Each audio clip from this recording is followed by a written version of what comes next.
തിരുവനന്തപുരം RCCയിൽ വനിതാ ജീവനക്കാരുടെ വസ്ത്രം മാറുന്ന മുറിയിൽ ഒളിക്യാമറ. RCC senior lab technician Rajesh KRനെതിരെ വനിതാ ജീവനക്കാർ പരാതി നൽകി. പെൻ ക്യാമറ വഴി ജീവനക്കാരുടെ ദൃശ്യങ്ങളും സംഭാഷണങ്ങളും പകർത്തി. എന്നാൽ സംഭവം ഒതുക്കി തീർക്കാൻ ആരോപണ വിധേയനെ ലാബിൽ നിന്ന് ക്യാഷ് കൗണ്ടറിലേക്ക് സ്ഥലം മാറ്റി. RCC ഡയറക്ടറുടെ നടപടി വിചിത്രമെന്നുമാണ് ആക്ഷേപം. കൂടുതൽ വിവരങ്ങളുമായി രശ്മി കാർത്തിക ചേർന്നുണ്ട്. രശ്മി, എന്താണ് ഏറ്റവും പുതിയ വിവരങ്ങൾ?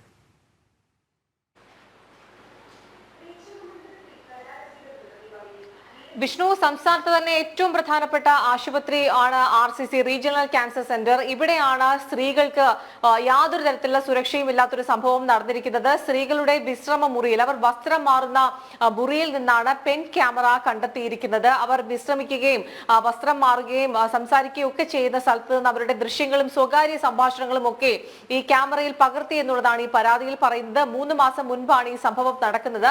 സംഭവത്തിന് പിന്നാലെ ഈ RCC ലബോറട്ടറിയിലെ 9 വനിതാ ജീവനക്കാർ RCC ഡയറക്ടർക്കും അതോടൊപ്പം തന്നെ ആഭ്യന്തര പരാതി പരിഹാര സെല്ലിനും ഇതുമായി ബന്ധപ്പെട്ട പരാതി നൽകിയിരുന്നു. പക്ഷേ ഈ 3 മാസമായിട്ടും യാതൊരു തരത്തിലുള്ള നടപടിയും ഇല്ലാത്തതിനെ തുടർന്നാണ് വനിതാ ജീവനക്കാർ ഇപ്പോൾ മാധ്യമപ്രവർത്തകരെ സമീപിച്ചിരിക്കുന്നത്. മാത്രമല്ല, ഈ RCC ഡയറക്ടർക്കും ആഭ്യന്തര പരാതി പരിഹാര സെല്ലിന്റെ അന്വേഷണം വെറും പ്രഹസനമാണ് എന്നുള്ളതാണ് ഇവർ പറയുന്ന ഒരു കാര്യം.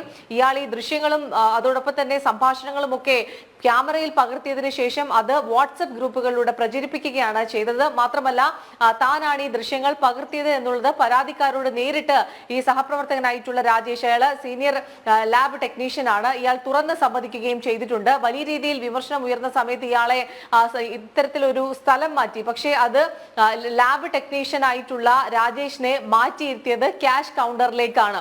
ഇത്തരത്തിൽ RCC ഡയറക്ടർ ഒരു നടപടിയാണ് കൈക്കൊണ്ടത്. പക്ഷേ ഇത് എന്ത് നടപടിയാണ്? വളരെ വിചിത്രമായ നടപടി എന്നുള്ളതാണ് ഈ ജീവനക്കാർ പറയുന്ന ഒരു കാര്യം. അവരുടെ സ്വകാര്യമായിട്ടുള്ള ദൃശ്യങ്ങളും സംഭാഷണങ്ങളുമാണ് ഒളി ക്യാമറ വെച്ച് ഷൂട്ട് ചെയ്യുകയും അതോടൊപ്പം തന്നെ വാട്സ്ആപ്പ് ഗ്രൂപ്പുകളിലും മറ്റ് ഉദ്യോഗസ്ഥർക്കും കൈമാറുകയും ചെയ്തിരിക്കുന്നത്. ഇതിനെതിരെ യാതൊരു തരത്തിലുള്ള നടപടിയും ഉണ്ടായിട്ടില്ല എന്നുള്ളതാണ്. ഗുരുതരമായിട്ടുള്ള വീഴ്ചയാണ് സംഭവിച്ചിരിക്കുന്നത്. RCC വിഷയം ഒതുക്കി തീർക്കാൻ ശ്രമിക്കുന്നു എന്നുള്ളതാണ്. പാർട്ടി അനുഭാവമുള്ള ആളാണ്, മാത്രമല്ല ഇഷ്ടക്കാരെ മാത്രമാണ് RCC ഡയറക്ടർ സംരക്ഷിക്കുന്നത് എന്നുള്ളതും വനിതാ ജീവനക്കാർ പറയുന്നുണ്ട്. ഇയാളെ സസ്പെൻഡ് ചെയ്തതടക്കമുള്ള കൃത്യമായ നടപടി സ്വീകരിച്ചില്ലെങ്കിൽ ഉന്നതരെ സമീപിക്കുമെന്നുള്ളതാണ് ജീവനക്കാർ പറയുന്നത്. അവർക്ക് ക്യാമറയ്ക്ക് മുന്നിൽ വന്നു നിന്ന് പരാതി പറയാൻ ഭയമാണ്. കാരണം അവർ പരാതി പറയുകയാണെങ്കിൽ തൊട്ടടുത്ത ദിവസം അവരുടെ ജോലി കാണില്ല എന്നുള്ളതാണ് ഇത്രയും വനിതാ ജീവനക്കാർ ഒന്നടങ്കം പറയുന്ന ഒരു കാര്യം. മാത്രമല്ല, ഈ സംഭവത്തിന് ശേഷവും അശ്ലീലമായി ഈ വനിതാ ജീവനക്കാരോട് ഇയാൾ സംസാരിക്കുന്നുണ്ട്, സ്ത്രീത്വത്തെ അപമാനിക്കുന്ന തരത്തിൽ സംസാരിക്കുന്നുണ്ട് എന്നുള്ളതും ഈ വനിതാ ജീവനക്കാർ പറയുന്നു. ഇവർക്ക് സുരക്ഷിതത്വം